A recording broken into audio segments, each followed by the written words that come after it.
All right, guys, let's talk pre-approvals. I know some of you don't want to talk about pre-approval. I've had those clients, those brand new clients that call me up and they're like, oh, I don't want to don't talk to me about a pre-approval. Now, I know. When I'm ready to get a pre-approval, I'm going to get one. Logically, I don't want a pre-approval because it makes no logical sense why I would go through the trouble of getting a pre-approval without having a home that I'm interested in buying first. Now, that seems pretty logical, right? I do understand that, but it's not. If you knew what I know, you'd see how off base that really is. So I'm here to help you understand why it is very important to have that pre-approval. So look, the first thing to remember is having a pre-approval does not commit you to the company you got a pre-approval from. So if you went out, you spoke to just one company, you just really quickly wanted to get a fast pre-approval, you did it with the first company you came across, it does not commit you to that company. I always say that, great, if I get a new client, one of my first things is, where are you at? Do you have a pre-approval already? Where are you at in the process? And if they say, yeah, I did, I got a pre-approval, ask them, okay, well, what made you go with ABC company? Most of the time, they say, I don't know. I bank there, or I don't know. It was the first one that came up online. I don't know. It was on the search engine I was looking at. So most of the time, most people are going, just off the cuff on that pre-approval. So it is not unusual for a client to switch the company that they are going to go through with financing a little bit later on through the transaction. What was the most important thing, regardless of who they chose to go through as a company, because that is very important. I don't want to discard that and make you think that just go with anybody. Close the deal with anybody, because that's another video, and the importance of picking the right mortgage company, definitely that has some weight on it. And I think that's why some people are so slow to getting the pre-approval, because I think a lot of people understand that there's a big importance to that. So they don't want to get a pre-approval because they believe they're committing to a company, and that is false. Go out and get that pre-approval. That gives you the key to start the process. And if you want to change mortgage companies later on down the line, do it. There's no law, there's nothing in writing that's going to make you stick with one company. You will have the time to switch to a different company if that's the case. Another question that I get is, I don't want the pre-approval hurting my credit. Now, first of all, your pre-approval is good for, a long period of time. You got to ask that mortgage company how long that is, whether it's 60 days, at most are going to be 90 days. And it is really important to note that most, and you want to make sure, most all of these companies are doing soft pulls for pre-approvals. So, they're taking basic information. They're doing a very basic application for a pre-approval. A pre-approval is not guaranteed. They're not, for the most part, and it really depends on the mortgage company you're going with. Some mortgage companies get more extensive, but most are just doing a very preliminary search, or not even search, but a preliminary, getting a preliminary idea of what you look like. So they're just going to ask you, how much you make, how long you've been working where you work, are you self-employed, what was your yearly tax returns if you're self-employed, things like that. They're going off of what you tell them. And really what they may do is a soft pull just to view where is your credit at, so they can get an idea of where you're going to fall for rates. Now, when you choose to move forward, once you actually officially are moving forward with them, that is when they're going to get more extensive, and they're going to ask for your pay stubs. They're going to ask for your bank statements. That's really when you're getting into the thick of it, and that will be after you end up, making an offer on a home, getting that accepted, doing your inspections, going through your due diligence period, and then you're going to start the process of getting everything set for the mortgage. So in the beginning, it is important to note also, if you're going to do a bit of shopping around, if you're going to shop around, you're going to get 2 or 3 different, quotes from from different mortgage companies. It's very important to note to do that within a very narrow window frame, so within a few weeks, because it will show up as a ding of one pull, one soft pull, rather than multiple. So you'll want to do that within just 2 weeks, maybe 3 weeks max. I would ask a mortgage company what time frame that really is, but I'd probably shoot within those 2 weeks. So a pre-approval ultimately is going to be your ticket to shop.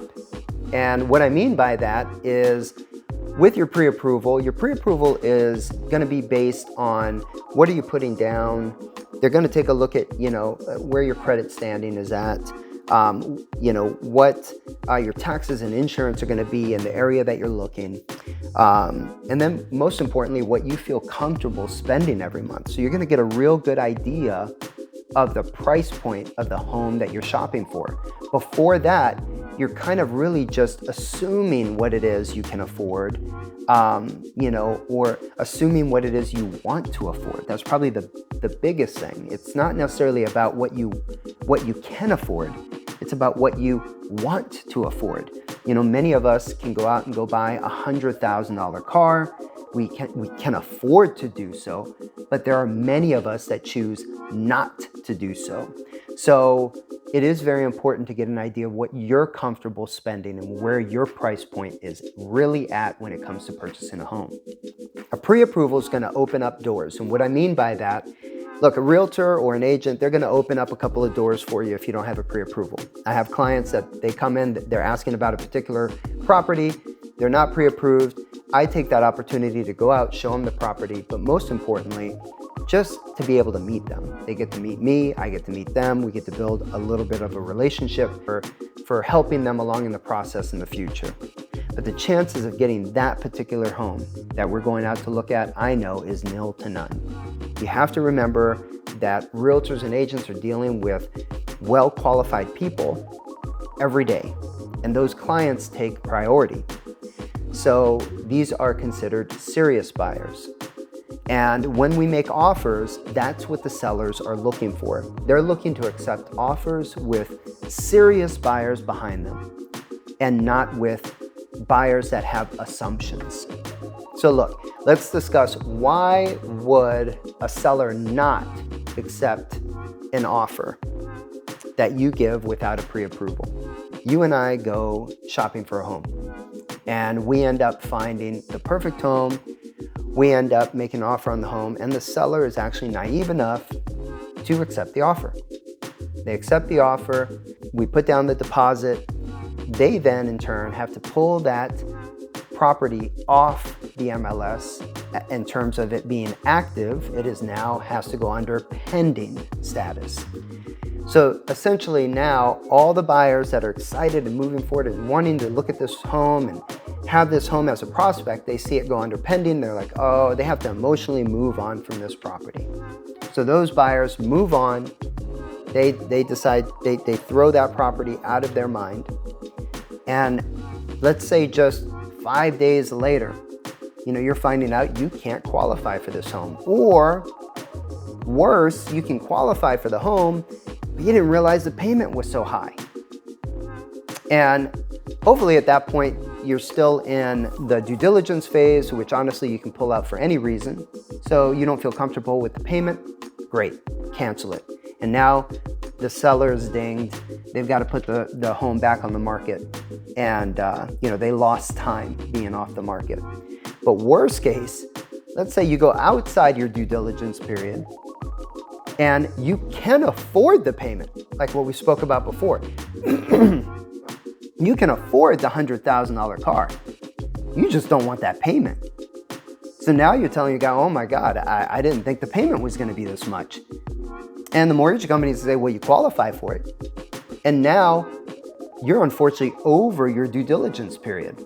Now you're in the phase where the only way out is if your financing falls through. Now, financing falling through does not mean that you decided that the payment's too big for you and that, oh, financing fell through because it was just too much money. I didn't like it. It made me uncomfortable. That's not financing falling through. Financing falling through is you don't qualify for the loan. So that sucks. You don't qualify for the loan. But worse is if you're in the position you do qualify for the loan, but there's just no way you can swallow paying so much a month for that home. You're now stuck in contract on this home. Now you can back out, but you're in a position where you could very well get a lawsuit and get sued for the damages of pulling that home and going past the due diligence period. So you'll wish every day at that point that you would have gotten your pre-approval ahead of time to know what it was exactly you were looking at when it came to financing. So how does the seller get dinged in that transaction? What are the damages given to that seller? Well, the seller pulled their property off the market as active, put it into a pending status, lost all those potential buyers in the beginning by pulling it off, in the expectation that you were going to purchase this property. And now they're putting it back on the MLS, and it's not like they can advertise to the world why it's back on the market. They can't say, hey, the buyer was a bonehead. You got it under the description. The buyer was a bonehead. The buyer did this and that. They can't do that. So they can say that fell out due to financing reasons. Well, they don't know. But what is very well known is the buyers will be skeptical of it. And a lot of the hot buyers, when it first hit the market, aren't going to be there emotionally for it anymore. They've kind of already moved past it. The new buyers coming in are looking at it as an old listing. Oh, what's wrong with that house? So that really dings a property. So that does, in a way, damage that property's position in the market. And that's why essentially almost every realtor or agent, at least an experienced one, if a client gets an offer and there's no pre-approval attached, will tell them, they highly advise them, do not accept the offer if we don't know that they're pre-approved. If they can't prove they can afford this home or want to afford this home, don't move forward. Like I said before, pre-approval is not a guarantee, but it is as close to a guarantee as you're going to have in that stage. And so you're gonna, a seller's gonna want to make sure they put their best foot forward when proceeding with accepting an offer. Hope that helps. If anyone has any questions, give me a call, give me a text, give me an email.